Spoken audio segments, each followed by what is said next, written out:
Jacob's watching. Hey, Jacob. Hey, everybody. It's your Total Bases podcast on this glorious Sunday morning for some baseball and brunch. As we're deep into September baseball. Well, not really. It's the first week of September baseball, but September baseball nonetheless, as it has come rather quickly this year for obvious reasons. And with me is my co-host, Sean Flannery. How you doing, Sean? I am great. Happy to be back for yet another episode of the Total Bases podcast. Had a lot go on this last week. Playoffs started. I know last time we talked, I was kind of having a freak out about fantasy playoffs starting. And the real life playoffs are right around the corner. We have teams that if the season ended today, that would be under 500 making the playoffs. So it's still anybody's game. Fantasy playoffs are tighter than ever, as always. So stress levels are moderately high.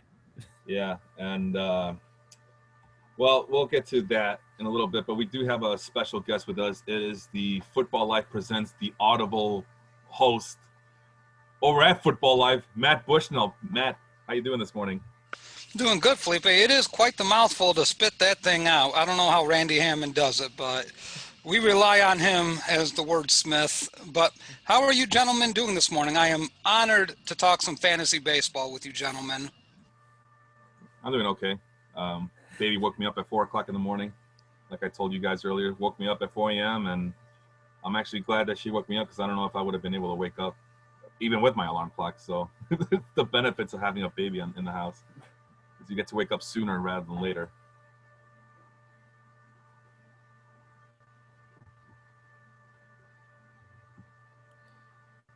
Hello?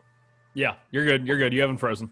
Oh, I thought I froze. Like you guys. No. You're good. You're good. I was waiting for Sean to tell us how he was doing this morning. Oh, I said I was doing great. Oh, okay. I thought you were going to continue on the baby spiel. Oh no, I'm done. Actually, let's from babies we talked about football because this is the Football Life presents the Audible as I'm still trying to. Bushnell and Randy Hammond were talking about fantasy football. Interestingly enough, I'm not doing any fantasy football this year as I'm still on a long-term hiatus from the sport as it just kind of angers me to think about it. But when they were talking about it on Tuesday night, I was like, you know what, sign me up. I'm ready to go right now. But then, I'm like, I haven't done any research. I haven't paid attention to anything, unfortunately. And my question to Matt is, aside from the Bears, give me an AFC team and an NFC team that are flying under the radar that you expect big things coming up for this upcoming season. I love the Broncos in the AFC. I think offensively, there are some playmakers on that offense. They're going to get you, not even from a fantasy perspective-wise, but an offensive-wise. The defenses aren't that great, especially with the injury to Derwin James for the Chargers. So guys like Cortland Sutton and Jerry Jeudy, I'm really high on both that wide receiver duel. And I really like Drew Lock as a sneaky quarterback that you can get if you let all of the top guys go, like the Russell Wilsons, the Mahomes, Lamar Jackson's isn't in a league of his own. But Drew Lock's not a bad target. NFC, this one may surprise even me when I take a look at it. And the more I look at this team, the more I'm just like, man, I don't get it. But I really like the Eagles. I know everyone's riding the Cowboys with all the offensive weapons they have. But there's something about that Eagles offense that I think is going to surprise a lot of people. So I'm pretty high on the Eagles. He mentioned Jerry Jeudy, so I just had to give a shout out. I'm living in Tuscaloosa now. I had a brother graduate from UA. Jerry Jeudy is an absolute monster. I mean, some of the receivers that Alabama's put out the last few years, it's like it speaks for themselves. Like he's going to be a stud. Oh, especially with that offense, when you pair him with Cortland Sutton, who you have to double team. I mean, they have Noah Fant, and I'm not the hugest supporter of Noah Fant because I thought last season he disappeared at times and really let some fantasy owners down. But I think when you have Sutton drawing the safety over the top along with the corner, I think that's going to open up things for Jerry Jeudy to have a huge rookie year and Noah Fant to even have a decent year, even though I think he's a little bit overhyped. That's interesting. I always look forward to some Broncos football, and that's the reason I asked because, as much as I haven't been paying attention to his football training camps, I didn't realize there were no preseason games, right? There's no preseason games either. I haven't, gotten that sense that there are. Is there? Nope. I don't know. No, there isn't. And I know the big hubbub in football life the past 2 days was the Nick Foles and Mitchell Trubisky situation where the Bears named Trubisky the starter. I would almost guarantee you if there were preseason games, Mitchell Trubisky would not be the Bears starter week 1. Yeah, because that's the thing. Okay, so I'm not that away from like actual events occurring. There are no preseason games. It's all training camp. And like I said, I'm not hyped about it, but the closer it gets to football season, like that kickoff start, the more I envision myself on Sunday mornings, well, aside from doing this podcast with Sean, turning around and turning on the TV and watching some Bears football. So I am excited for that, for this upcoming season as well. Matt, we brought you in to talk some fantasy baseball, unfortunately.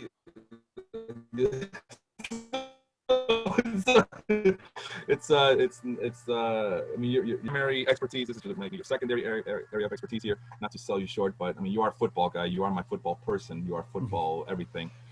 But we're gonna talk about, you and I are in a league together. It's a keeper league. You joined way back in 2018. Yeah, 2018 was my first season in the league. So that means that, and I'll pop up the screen in a moment here. That means that, and let me know if you guys can see it or not. You took over a team back in after the 2017 season concluded.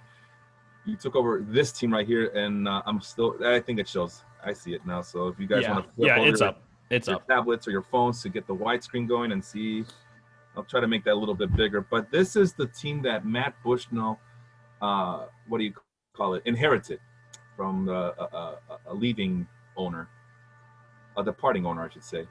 And I don't know, Matt, what are your thoughts when you look at this lineup or this team? What do you think about it? What are your thoughts? What's your thoughts when you realize that this is a team you're taking over? Pitching-wise, I thought they were fantastic. I was ecstatic to see guys like Strasburg, Kimbrel, Robbie Ray. Garrett Cole was still kind of, I thought, disappointing for his prospect status at that point, but I didn't hate him. Syndergaard, of course, was one of the main guys that I looked at. I was always high on Walker Buehler. Giolito, I just wasn't sold on yet as a prospect. Hearing where he ranked, where they graded his secondary pitches, I wasn't a huge believer in that. Obviously I'm a huge White Sox fan, so I loved having Abreu, but I just didn't rationalize him as being a staple because I think during that time he was maxing out about 30 home runs at the most and about a 270 batting average with no plate discipline for walks. Yeah. So there wasn't a lot of upside with keeping Abreu. And then obviously the guy that I knew for sure I was keeping right away was Manny Machado. Was this a points or a categories league? It's a head-to-head points league. Okay, gotcha. So who did you end up keeping there, Matt? Yeah, I'm excited for this. Who'd you end up keeping, Machado? I kept Machado. I kept Craig Kimbrel, Steven Strasburg, Noah Syndergaard, and Robbie Ray. Because I think Robbie Ray came off a really good season that year. Yeah. Where? Yeah, and also I got to drop down a little bit. Not that we care about Salvador Perez at this point, but these two guys right here, AJ Puke and Vladimir Guerrero Jr., they're already automatic on his team for the upcoming season. So, so that's the team that Matt inherited and that he took over and that he took on to the 2018 season. Which let me stop sharing the screen while I get that 2018 season up and running. But what do you think, Sean? How did Matt do way back in the off season of 2017 going into the 2018 season? When Felipe first sent me his team that he took over back then, I said Manny Machado's probably one of it. I didn't even make the Abreu White Sox connection. I thought if I had made it that you would have picked him. I'm shocked you didn't. Kimbrel was a good one. Ray was a good one because your memory does serve you correct that in 2017 he was coming off a 15-win season and 28 starts where he posted the lowest ERA of his career at 2.89. So that was his one and only sub-3 ERA season. The subsequent 2 years, he's been at 3.93 and 4.34. The thing with Ray is he's so enticing in a points league because of the amount of people he strikes out. But the walks have always killed him. And during spring training this year, there was talk that he had shortened up the arm action, which was allowing him to command it a little bit better. In summer camp, he did look much better. And then his first few games with the Diamondbacks, because he was just traded to the Blue Jays. But he's also missed more in the zone, and he has a career high 2.62 home runs per 9. So he's given up a lot of home runs. The walks are – it's just an outlandish number. It's over 8 walks per 9 innings. So, yeah, Robbie Ray – he's not doing himself any favors going into free agency next year. But he could be an enticing candidate, like a buy low candidate in terms of fantasy and in real life for teams that approach free agency looking for a starter. Now, really quick, I guess I forgot to mention that this is a keeper league. It's a fantasy points head-to-head keeper league where, Matt just mentioned the 5 players that he was keeping into the following season, which is different from a dynasty league. I don't think I've ever done a dynasty league before. No, I know for certain I've never done a dynasty league before. Sean, what is the difference between a dynasty league and a keeper league for those who don't know? Well, keeper is based on how your league is set up. You will keep a certain amount of people from year to year, and then everybody else gets put into the draft pool, and you draft just like a normal year, like a normal redraft league, except you can kind of look at it as like, you keep a core, like a team in real life builds is, you want to keep that core together as long as possible. But then once maybe a member of that core starts to fall off, maybe you don't keep them your 4th year, but you've kept them the first 3. Dynasty, I'm actually in a dynasty league. It's always the one I reference because I think it's like the coolest thing in the world, which is my 30 team with 40-man rosters. And I almost made a post in Baseball Life, but I forgot to. And the other day, I was arguing over who was going to be my utility slot because it's a daily lineup as well. It's a very work-intensive. Vince is in it. Andrew's in it as well. But I was arguing over Edward Olivares, Josh Rojas, and Tim LoCastro as my util slot for the day. And I was like, damn. That's how you know you're in a deep league when the 3 guys that are fighting over your utility slot, most 99% of baseball fans have no clue who they are. I ended up picking wrong. I put Tim LoCastro, who's the human ball magnet and probably the fastest right-handed batter in baseball. I started him. He went hitless, while Edward Olivares, who was a part of that Trevor Rosenthal deal, who we talked about briefly, he ended up having a 2-hit game. So it's the dangers of, people that we don't see all that often having to pick amongst them. But Dynasty, you keep everyone year to year, and the only draft that you have in the off season is going to be your first year player draft. So the international free agents and the recent draft picks. Up on the screen, thank you for the explanation, Sean. Up on the screen is what the 2018 season looked like for Matt. And again, it's kind of small, but I want to make sure that all the players show up. The catcher is Jorge Alfaro, so I guess he's an afterthought at this point. But as you can see, instead of Jose Abreu, it's now Paul Goldschmidt. And he went after Yohan Moncada. And he went after Tim Anderson. So this is starting to look more like a Matt Bushnell team. Eloy Jimenez, Reynaldo Lopez, a lot of White Sox people. His 2 minor leaguers are Luis Robert, Dylan Cease. Obviously, Matt had a busy season that year, kind of facelifting because he took over for a Blue Jays fan. Okay. So one of the things that I like about taking over other teams is you get to completely destroy and do whatever you want, and you're free to do. I feel like there's more freedom to do more things with my team than if it were like the one that I drafted. Because you kind of get clingy to these players. Matt, will you agree with that assessment that you decided to just scorch earth and just do a complete facelift, or was it something else in mind going into this 2018 season for you here? I think you nailed it, Felipe, because granted, I thought the team that I took over, it wasn't bad. I thought it was a 500 team. I thought the ceiling was there. I didn't really have my heart set on any of the players. My probably favorite player was Vladimir Guerrero Jr., but I just saw him as an eventual DH. His body type was something, and I didn't want to have a keeper just set at DH. I feel like that's a position that I can stream for other reasons, but no, the team, I just wasn't in love with it. One of the first moves I made was trade Machado for Goldschmidt. I wish I didn't. I don't know how I would really rank that trade, but during this time, Goldschmidt was stealing bases. pretty close to a 400 on base percentage. You know, strikeouts get you negative points in this league. Yep. So I just didn't want to deal with the strikeouts, and I thought Goldschmidt would have been a better option at that point. Yeah, Manny Machado is always someone I've avoided in general, but especially in points league because of the lack of plate discipline. I actually acquired Paul Goldschmidt in a trade with our Baseball Life's own Andrew O'Sullivan, who I'm facing in the playoffs in that Dynasty League. I traded him Grandal and pieces for Goldschmidt in pieces because I had Will Smith, who had just made his debut, more on Dynasty catching and keeper catching later. Little hint. But I acquired Paul Goldschmidt, and then I kind of started digging into his stats.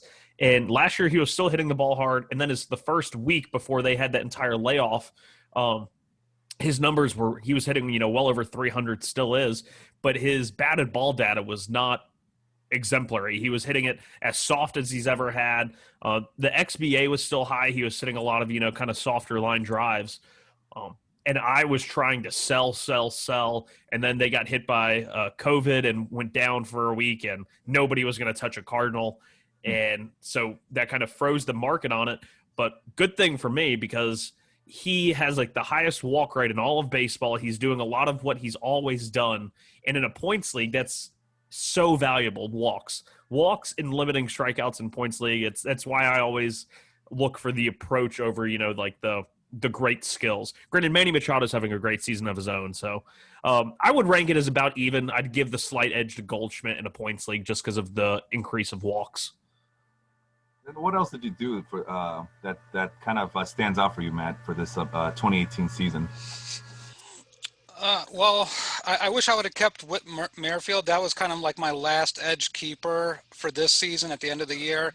I took a look at it and I was like, man, I would like to keep Whit, but it just, I knew my biggest worry was, all right, I didn't have a lot of talent on this team. Like, I take a look at some of the names and I'm remembering some of it. I wasn't going to keep Tim. He came back from a bad, his lack of discipline just was not something I wanted to keep investing in. Reynaldo Lopez was one of the bigger names of the White Sox that I thought was really going to break out. I decided not to keep him because I still felt like he was young and developing. I moved Eloy, even though he was still in the minor leagues, to a keeper slot just because I didn't have the talent. And that allowed me to keep Dylan Cease. At the time, I think he was the 21st ranked prospect in all of baseball. Yep. And then I kept Luis Robert, who I know a lot of people were not super high on Luis Robert, but ever since he signed with the White Sox, I'm like, this is my guy. I'm going to write it out. I'm going to see what he does. And for better or for worse. Exactly. Like that's my one. Like him and Moncada are my two guys that I'm just going to deal with the growing pains. Moncada kind of paid off a little bit last year, but I think I just took a look at this team and I was just like, Luis Urias never panned out.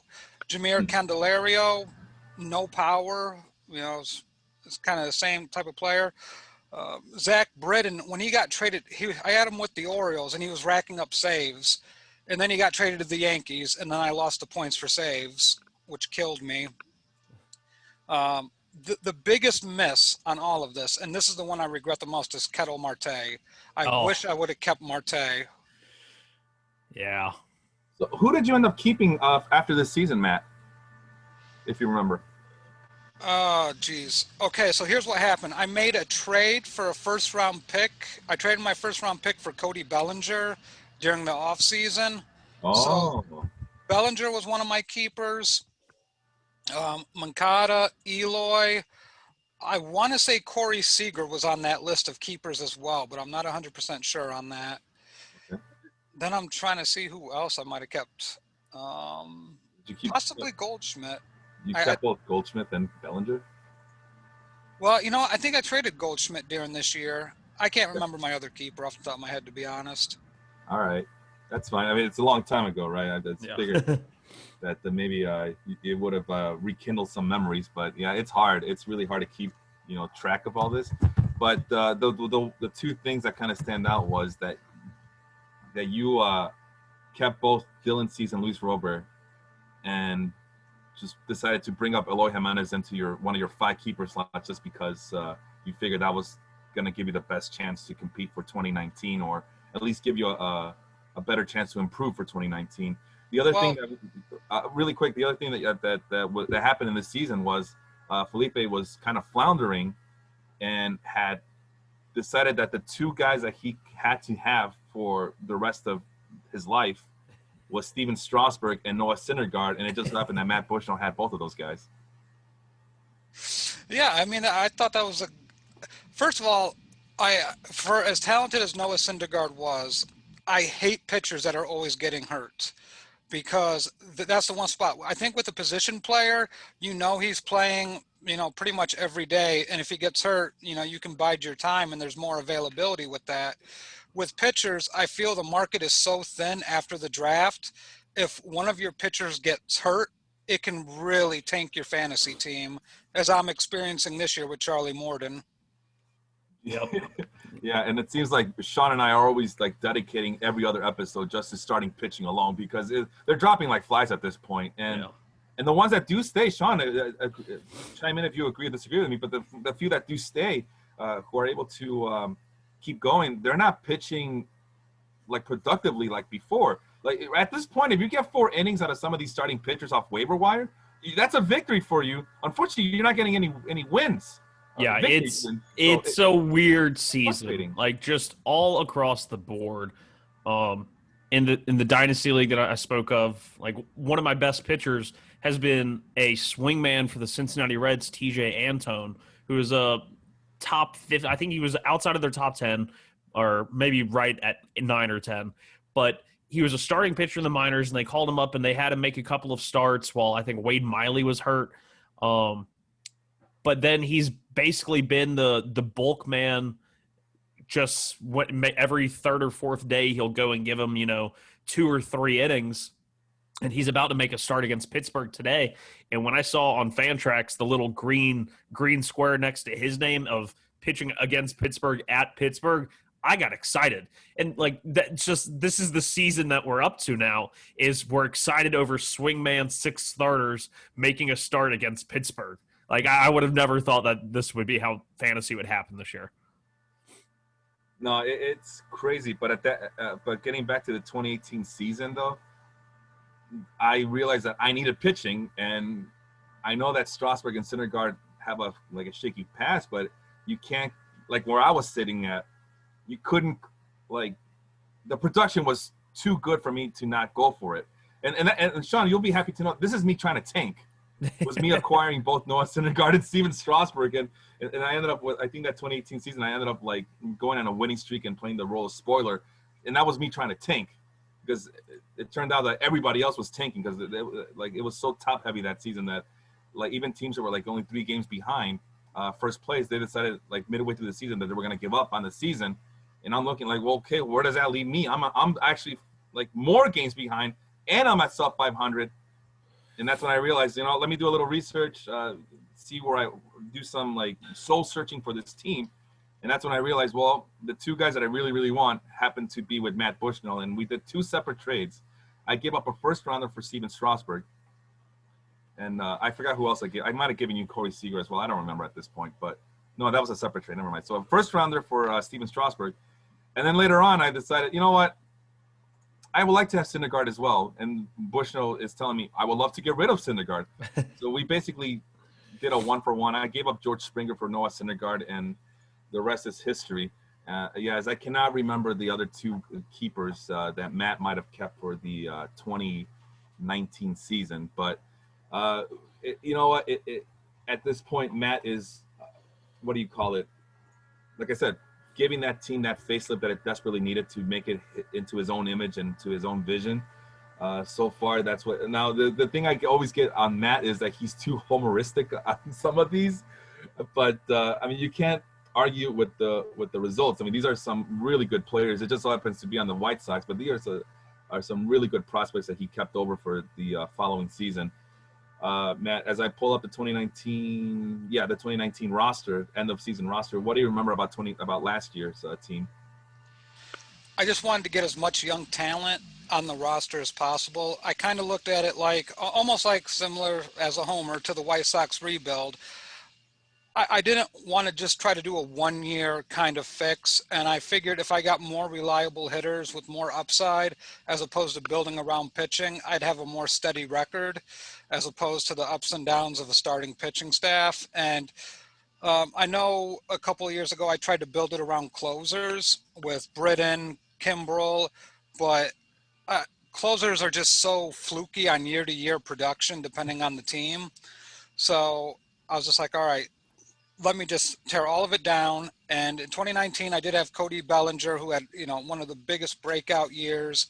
I don't want to say it's a breakout year for Bellinger, but, the MVP year that he had.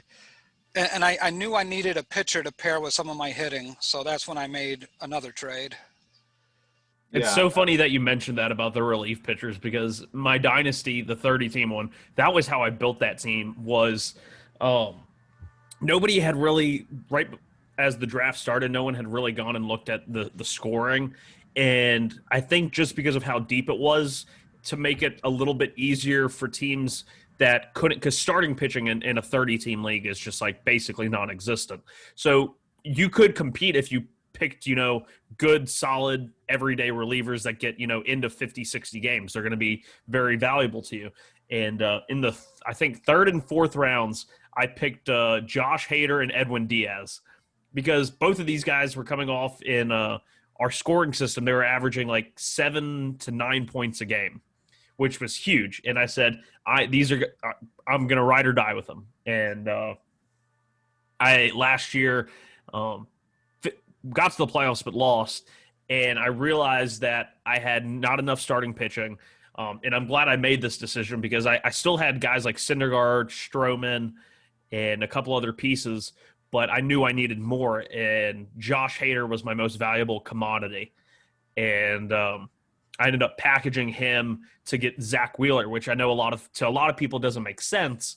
But in that deal that I acquired Zach Wheeler, I acquired Colin Poche from the Rays, who looked a lot like Josh Hader in the making.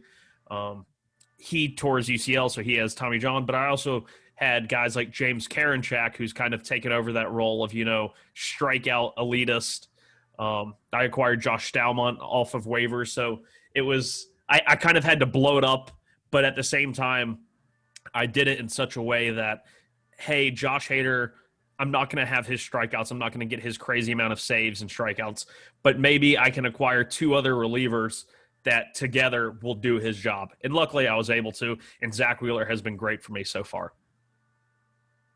And up on the screen is the 2019 end of season roster for Matt Bushnell. As at this point, it just looks completely different. I think all the keepers that he kept at the beginning are long time gone at this point. Even Bellinger is long time gone at this point.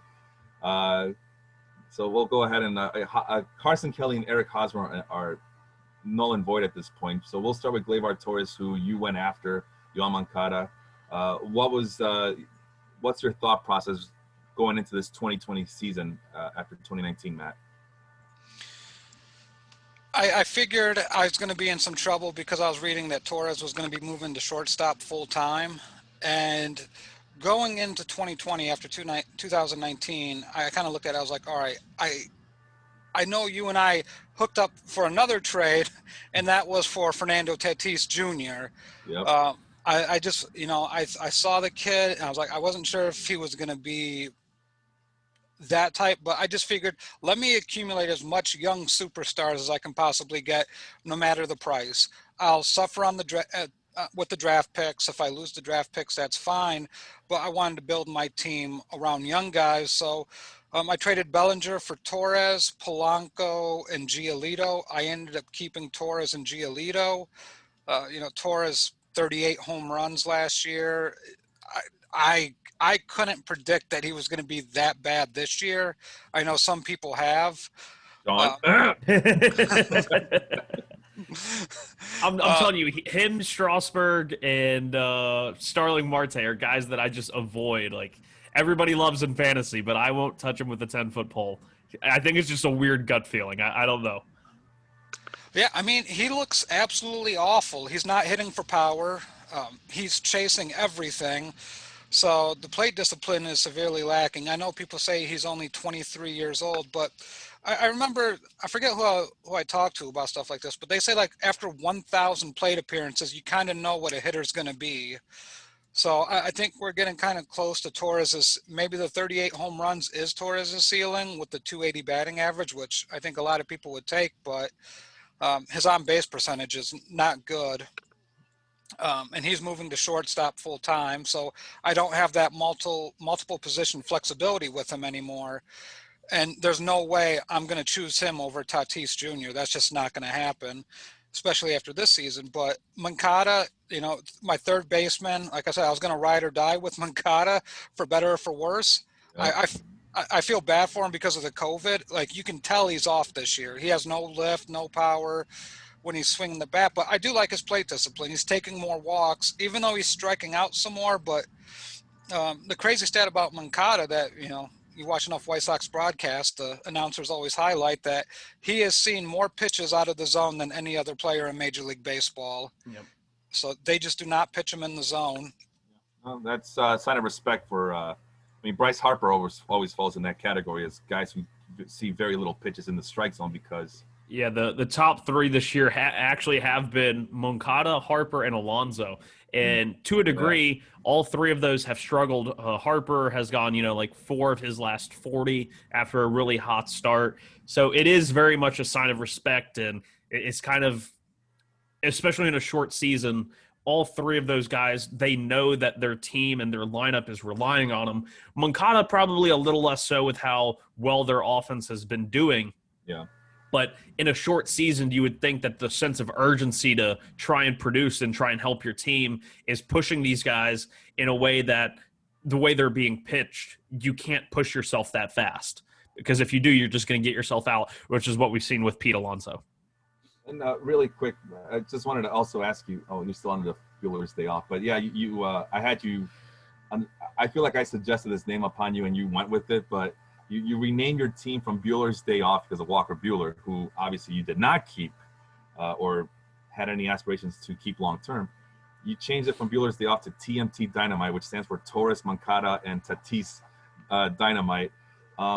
I guess my question while you were talking about getting young talent, like, did it matter the position? Because you basically got like all of these infielders, which that's like, I don't know about you, Sean, but that seems to be like a fantasy leaguer's dream, is just to have a core competent at one position, either infield, outfield, or pitching. And it looks like Matt was trying to do that. Was that the intent, Matt, or was it regardless of position at this point for you? I wanted an offensive shortstop. That was my big thing. Defense doesn't matter in fantasy, so I don't care if they field or not. But offensively, I wanted pop from shortstop. I knew Moncada was probably going to max out at about 30 home runs. Just the way he takes pitches and how he swings, I have a hard time seeing him eclipse 30, but he might. But I thought Torres would be an annual 30 home run hitter, but I just wanted to get infielders. But to me, Felipe, it didn't matter where the talent was at as long as they had that big upside. Like, give me the upside. It just happened to be that it was Moncada, Torres, and Tatis in the infield. And then, so we're going into 2020 season. You got off to a really good start, and then I think the injuries, with everybody, right? Everybody's hurt, everybody's injured, everybody's struggling.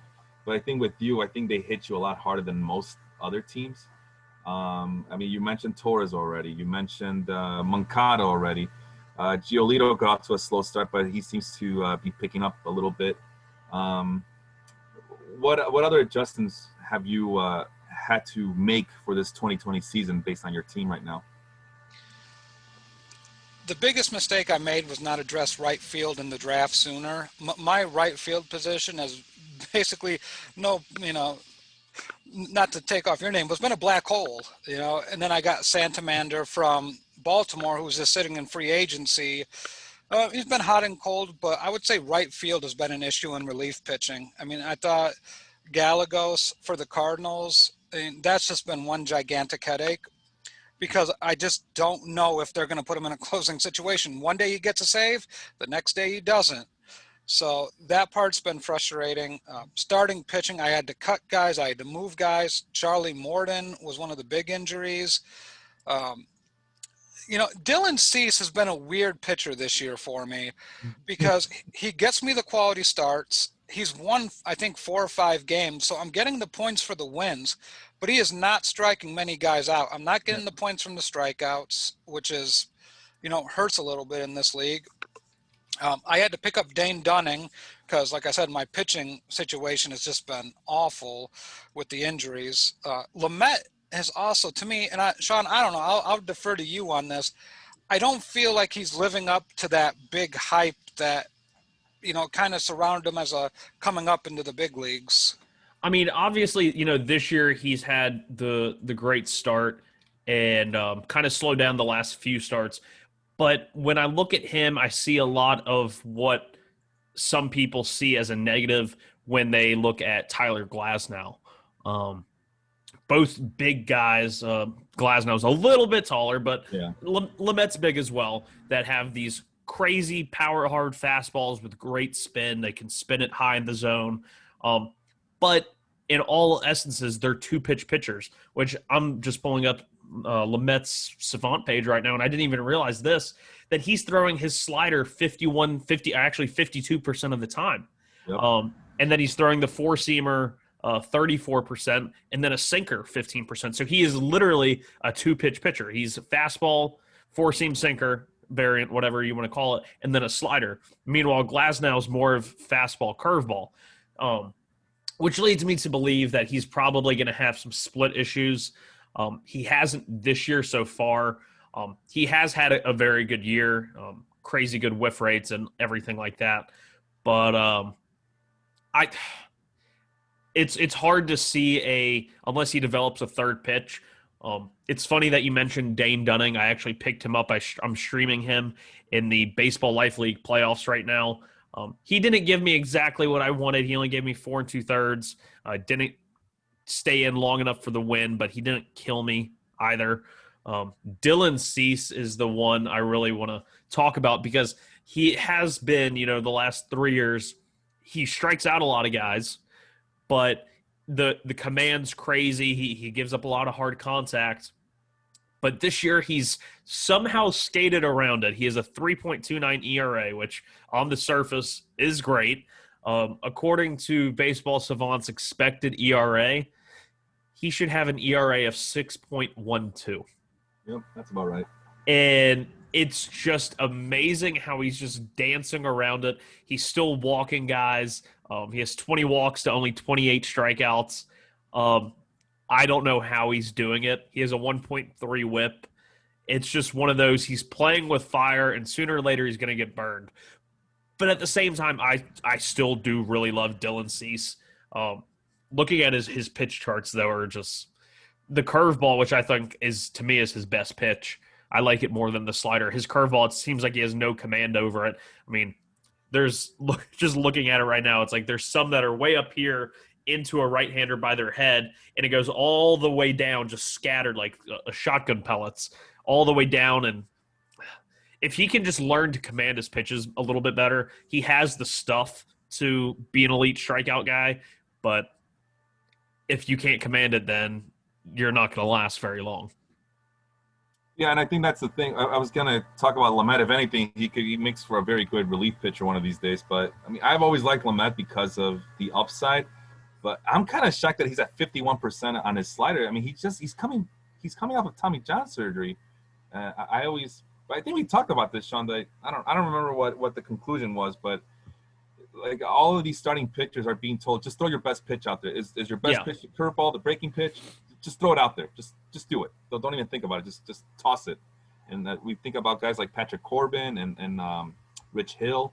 Those guys who are primarily breaking ball pitchers as starters, which a few years ago that was bonkers. If you're going to be throwing that pitch for a high amount of times, either you're on your way to getting Tommy John surgery, or you're on your way to the bullpen, as you can ask Sergio Romo how that's worked out for him as well. So it's kind of weird that it's still weird to me that mentality has actually crept its way into starting pitching, and that's where Matt has kind of I mean, he has some guys with good stuff, like you mentioned, but they need to get to these guys' level right here, the Giolitos and the Sonny Grays of the world.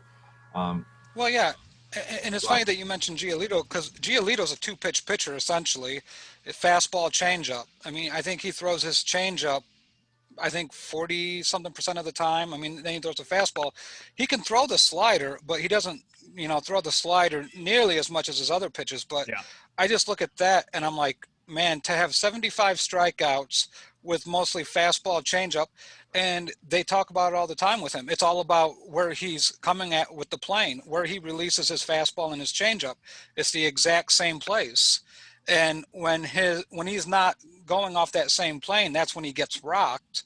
But if he's got that same plane, that's how we know hit the Pirates. And it was also because it was the Pirates. It was also the Pirates. Well, those same Pirates did. I think the next series they beat the Cubs. Hey, look at him go.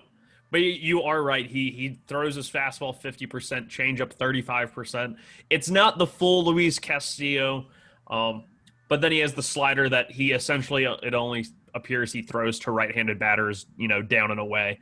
But I can stand someone who has, really just the two dominant pitches or really the two pitches, as long as it's a fastball and a changeup or a fastball and a curveball. I feel like that works better to both sides. When I see someone like Lamet who only throws a fastball and a slider, there are very few pitchers who can throw that slider consistently down and into a lefty, back-footed on them, because too many times they miss when a righty's throwing a slider to a lefty, and it just turns into, as the SNY broadcast and Keith Hernandez, it turns into a cement mixer. Just sits there and rolls, spin, and boom, it goes 350 feet.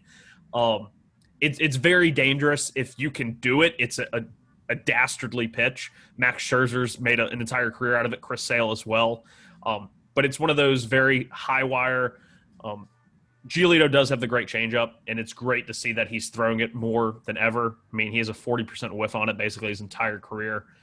And looking at the pitch charts, like you said, he does seem to – both of those pitches start off in the same area. The fastball stays true and stays up while the changeup drops. I mean, most of his changeups are actually right at the bottom of the zone, right where they fall out. Meanwhile, a lot of his fastballs are right at the top of the zone or even right above it. So that is an effective combo to both right-handers and left-handers, and which is why we've seen more success from him the last 2 years. I lost my train of thought.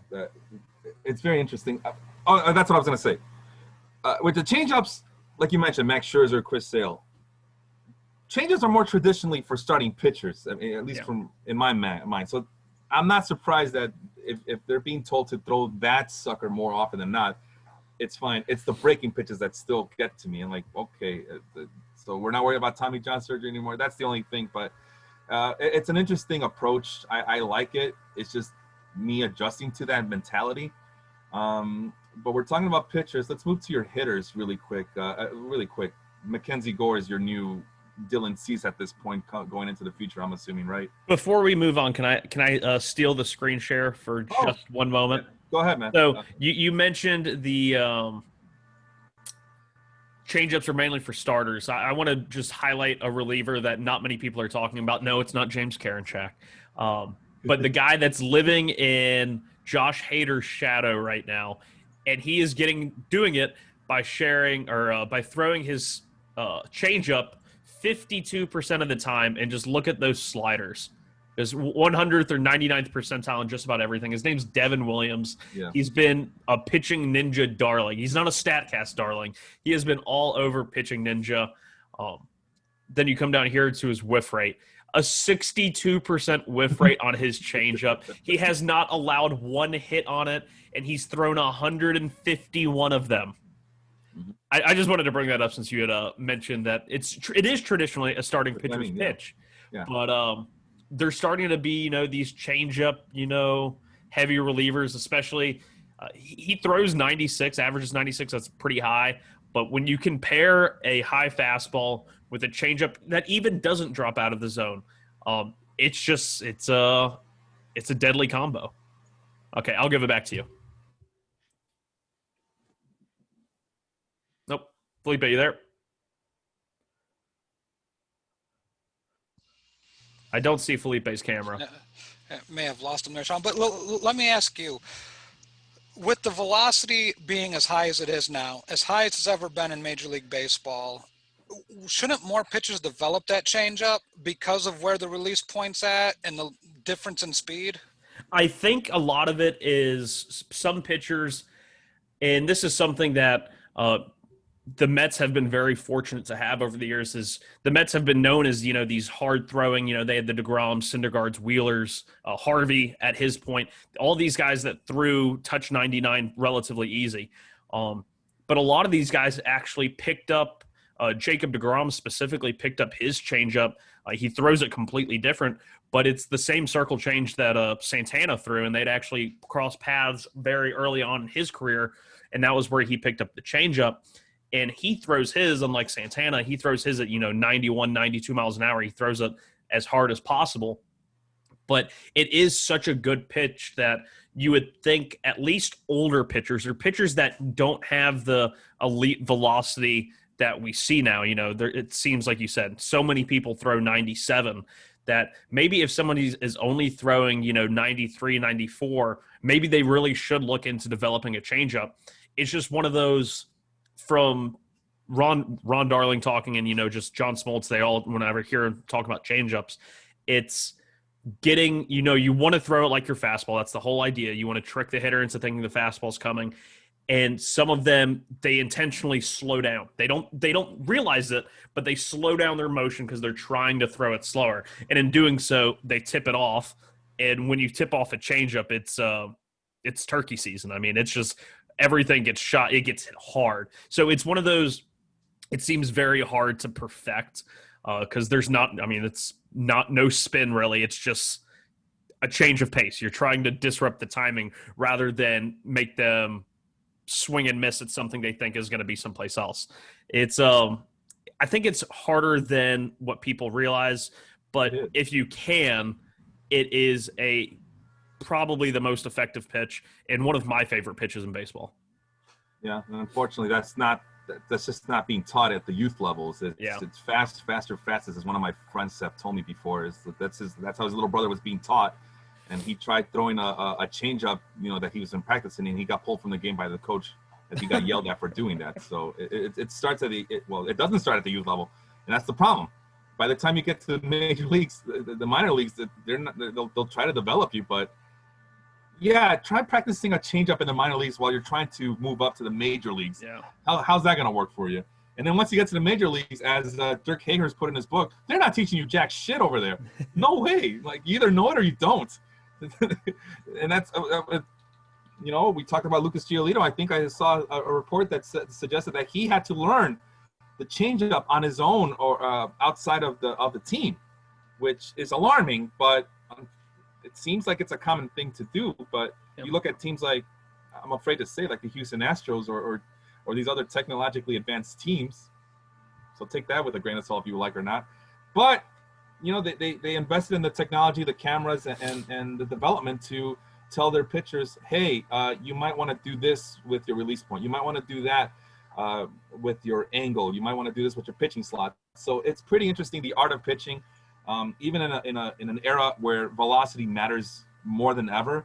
We're now starting to see, like, if you do have these secondary and tertiary pitches, have you considered making them your primary pitches? Yeah. So we're in for a brave new world at this point. And because I want to say, I remember when Giolito came up, it was the velocity kind of dropped off from what a lot of scouts had seen in the minors. But his big secondary pitch was the curveball. He had the big kind of over-the-top 12-6 motion. It had some early success. The changeup was essentially non-existent. He was only throwing it 10% of the time, but it was still getting elite results. This is going back to 2016 with his cup of coffee in Washington. And it's always been a good pitch, and it's one of those Blake Taylor, who the Mets traded to the Houston Astros for Jake Marisnick in the offseason. He did an interview that I saw on Twitter, and he said that when he was traded, his first day when he came in, it wasn't to go practice and throw a bullpen. They had already put together a PowerPoint, and with highlights of his minor league career, his Arizona Fall League appearances, and they basically broke it down for him. Hey, this is your best pitch in this situation. This is how you should utilize this in this situation. And he's had, pretty good success early on into his major league career. And he said it was something that he had never seen before in the Mets. At least he said that the information was there, but he said that it would have never just sat him down and put together an entire PowerPoint presentation on a guy who's viewed as a middle relief pitcher at best. And they basically told him, hey, this is your best pitch. We want you to throw this and this count, and we want you to throw it this and this count. So just kind of piggybacking off of the Houston Astros thing, I think it's all about finding what your best pitch is, and that's kind of the trend is find the best pitch and then throw it the majority of the time, no matter what it is. Fastball, changeup, curveball, slider, throw your best pitch more and more and more. And I missed who was the Mets pitcher you were talking about? I'm sorry. Blake Taylor. He's left-handed pitcher. Really was kind of middling prospect. Was viewed purely as relief, but then he had a great Arizona Fall League, and it kind of perked up some ears. And he was facing a 40-man roster crunch. He had just been added to it, but they traded him for Marisnik. Oh, okay. Well, I mean, it's like we talk constantly on the baseball group, right? You guys, it's like, these nerds are taking over baseball. They're ruining the game. It's like, no, this is it. Like, this is what the teams are doing. This is every single team. It's just a bunch of basement nerds doing this bullshit. No, it's Major League Baseball's doing this. They're investing heavily in this technology and in these analytics for this reason. This is the results. The results are, well, Lucas Giolito's a bad example, but the results are Lucas Giolito throwing more of his changeup. The results are Dinelson Lamet throwing more of his slider. So really quick. Bushnell, Mackenzie Gore, that's your new Dylan Cease coming into next season, obviously. Let's move on to your hitters as Robert graduated, and now you inserted Andrew Vaughn into your minor league slot. He's automatically going to your team next season. What do you expect for Andrew Vaughn next season? Is he still going to be in the minors, or will he move out to the White Sox eventually next season? What do you think? I think with Edwin Encarnacion being so bad, you can't hit 170, and now he has like 7 home runs, but I mean, it's really just been a 3 outcome hitter: strikeout, walk, or home run. And I mean, typically that's not bad, but he's not hitting enough home runs at this point to justify keeping him, and he gets older. So I think Vaughn, I think they keep him down for service time, but I definitely think he's a late April, mid-May call-up for them. And I mean, honestly, I've asked questions about this, and I know I talked to Sean about it as well. I would expect a 280, a high OBP around 360 his rookie year. I mean, I absolutely love where Andrew Vaughn profiles as a hitter. So, it's just it provides another crunch for me to figure out who I'm going to keep, who do I need to get rid of. So that's been kind of like the revolving door around my team this year, is kind of looking at this last month as a tryout period. If you want, TMT Dynamite to keep you, you better show up. It sucks for you if you don't keep Torres for next year. That name is going to be kind of obsolete, huh? Gonna have to find a new one. I'll just add a guy with a T somewhere in the draft. Tommy La Stella. Yes, but I just look at where this team aligns. I mean, I think it's pretty obvious to know who's getting kept and who's going to be going. And kind of what you alluded to, Felipe, it's just Eloy, and this is the question I have for you guys as well. I think the bat profiles as 40-plus home runs. I mean, he'll probably, flirt with 300 most years. But I just look at a left field bat that can hit with that kind of production. I hate the strikeouts, but I can live with them. I just think that he's a guy that has to be kept, but I'm not sure. In a points league, I'd probably lean towards no. If it was a categories, I'd probably keep him. I could be dead wrong there. A lot of what I see with him is the player who you just mentioned that's blocking Andrew Vaughn. I kind of see an Edwin Encarnacion type development. except with the more strikeouts. Encarnacion, when he was at his best, never. I mean, he wasn't striking out even 100 times in a season, which I thought was the amazing thing with him. And something I didn't really realize until we were just talking about him a few minutes ago was that his strikeouts were never that high. And but in terms of the average and the power, I think Eloy's a higher average hitter than we're giving him credit for. I think he is. I think he's closer to the 275 than a 250 or 260. But the strikeouts, I think, they're just part of the game now. And the younger players that do come up, it's not like they're gonna. Of course, they don't want to strike out, and I think they're harder on themselves than we think. But it's not like players were, back in the day when if they struck out 3 times in a game, they were just, obviously, if it happens now, it's okay. I'll go hit 2 home runs tomorrow. It's not. I'm not going to strike out 3 times again tomorrow. It's I'm going to make up for my strikeouts rather than I'm going to avoid strikeouts. I think that's the philosophy. I was going to say, look at Matt Chapman. He struck out 5 times last night. God. No one's going to accuse Matt Chapman of being awful at this point, right? No. Well, like I said, I'll take a Matt Chapman that strikes out 30% of the time on the Mets any day. I don't know why. It's just when he does hit the ball hard, he crushes it. And then with that Gold Glove defense, he is like the one guy on another team that I want the Mets to get so bad. Nolan Arenado? No, God, no. Stay away. Me and Henry there, we're in solidarity on that. We are on we don't want Nolan Arenado on our teams. Granted, in the Little League ballpark, Yankee Stadium, I'm sure he'd still hit 40 home runs. Oh, yeah, for sure. Then Henry would become a big fan of his, for sure. Yeah. Really quick, going back to Matt's team, I think the problem is that with Eloy Jimenez, he might be on the outside looking in at this point as one of your 5 keepers for next season. Because, I mean, at this point, how do you not go with Luis Robert as your outfield keeper if the goal is to also do Torres, Moncada, and Tatis? Although Torres, I know you mentioned, he's going to be shortstop eligible only next season. So you got quite the problem here.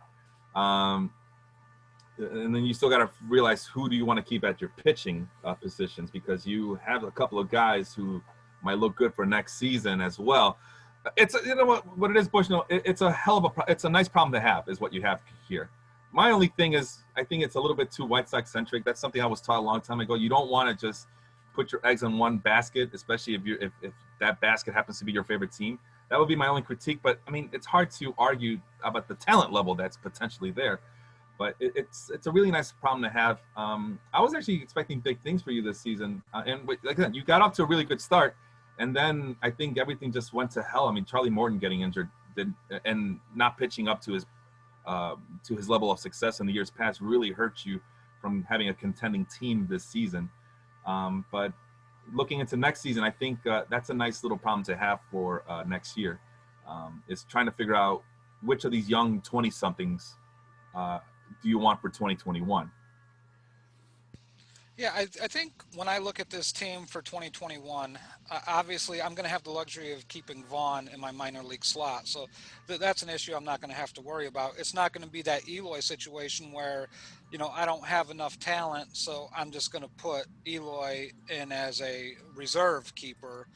So from where my team started when I took over to where it is now, I didn't look at the team and like, man, I got to keep this guy. I got to keep this guy. I got to keep this guy. I looked at it as like, okay, I need to acquire young talent. And now I feel like I'm there, but I think like you said, Felipe, and the way this season started with COVID and just guys missing time and pitchers not being able to ramp up and, they weren't ready to go 6 or 7 innings to start the year.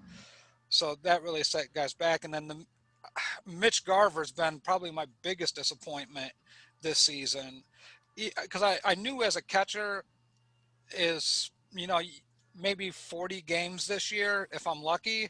Mitch Garver's been absolute garbage. Yeah. Even when he did play, he didn't hit.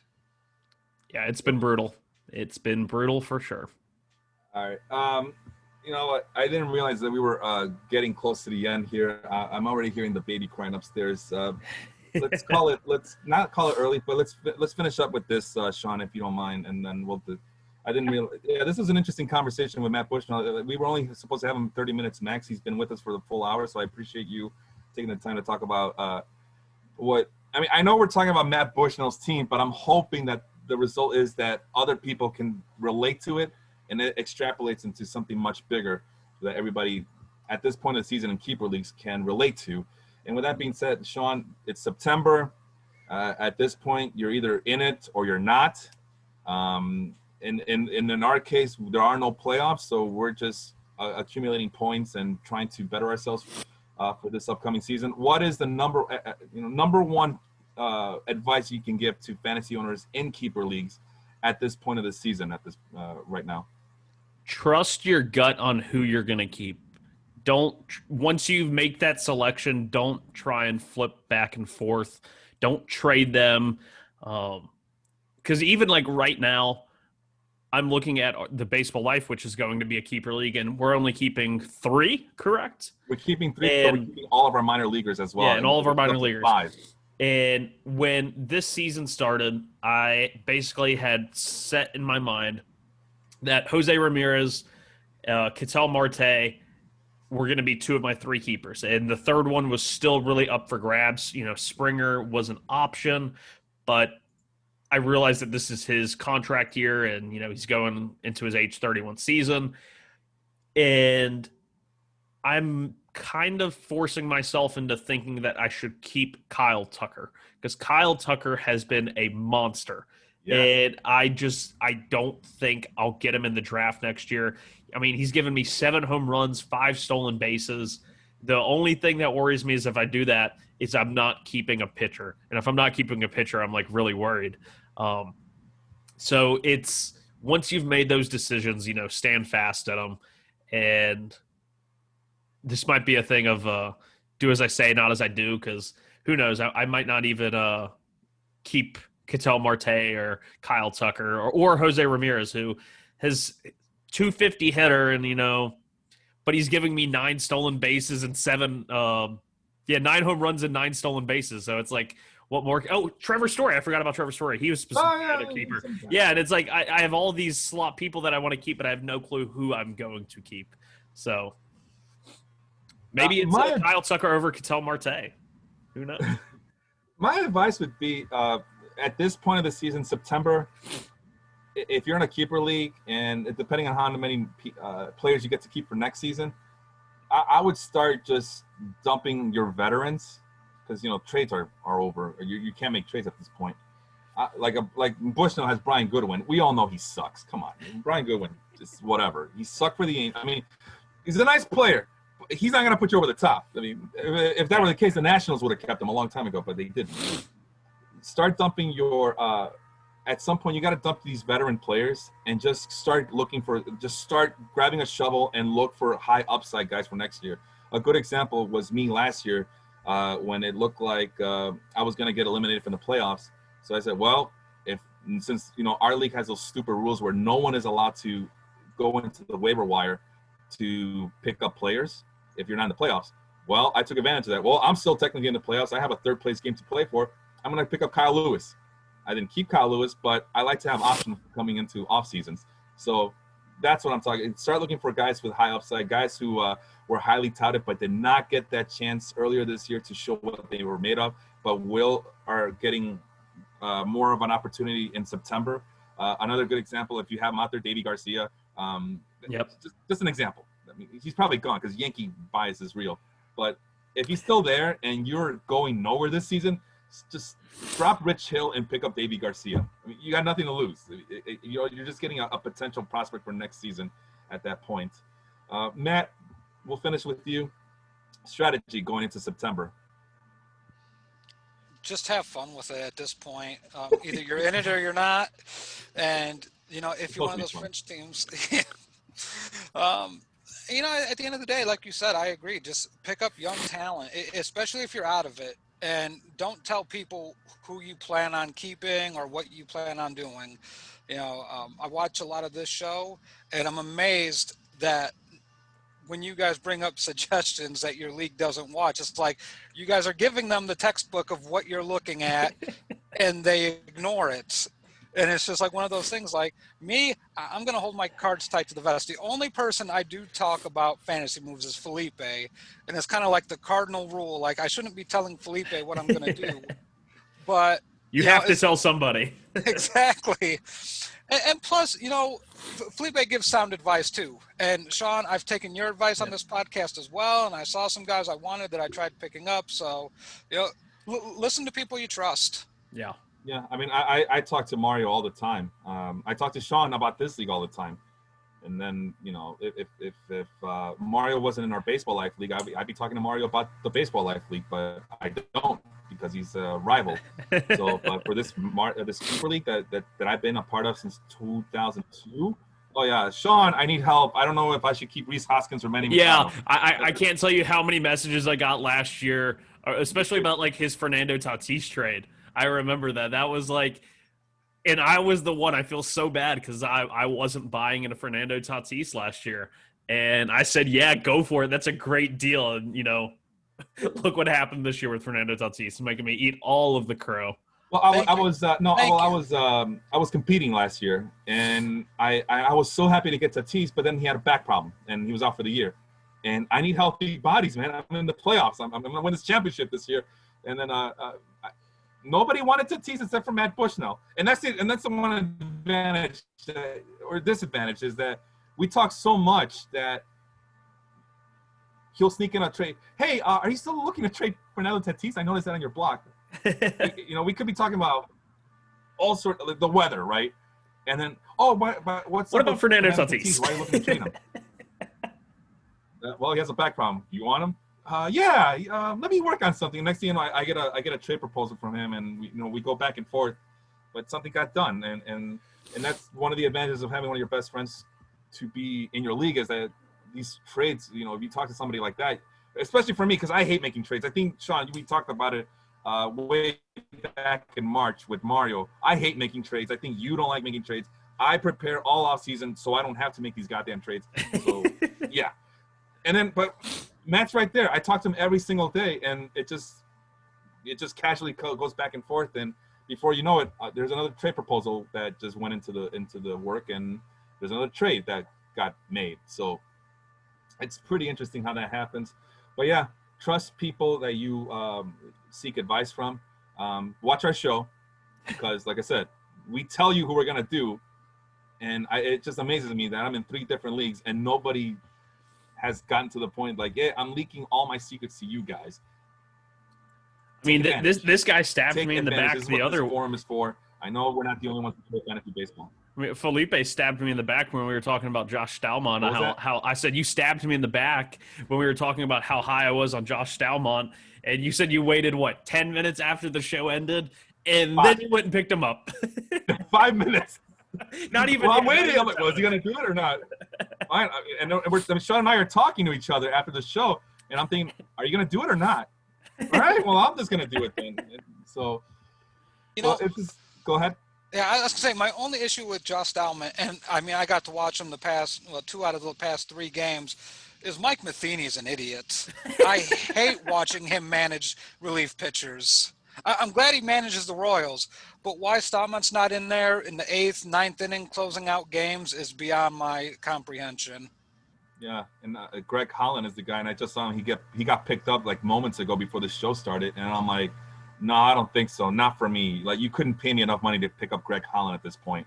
No way. Not in a keeper league at least. So, yeah. Sean, I mean, sound fantasy advice. Greg Holland, thumbs up or thumbs down?